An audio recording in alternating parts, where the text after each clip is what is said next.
మహర్షుల తాళపత్ర గ్రంథాలలో దాగి ఉన్న శాస్త్రీయ నిత్య జీవన వికాస రహస్యాలు.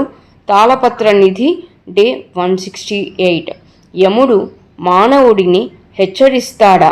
యమధర్మరాజు మానవులకి అనేక విధాలుగా సంకేతాలిస్తాడు.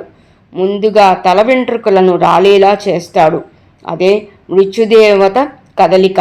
ఆపై పళ్ళు ఒక్కొక్కటిగా ఊడిపోయేలా చేస్తాడు. ఆ తర్వాత కనులకు దృష్టిని తగ్గిస్తాడు. తదుపరి కాళ్ళు చేతులు వణికేలా చేస్తాడు. అదే ఆయన చివరి హెచ్చరిక. జుట్టు రాలటం ప్రారంభం కాగానే భగవంతుణ్ణి ఆరాధించమని, పూర్తికాలం నియమ నిష్టలతో ఉండి ఆయుష్ను పెంచుకోమని, ఇహంనందు చేయాల్సిన సమస్త విధులు సుఖాలు పొందమని యమధర్మరాజు తన సంకేతాల ద్వారా తెలియజెబుతాడు.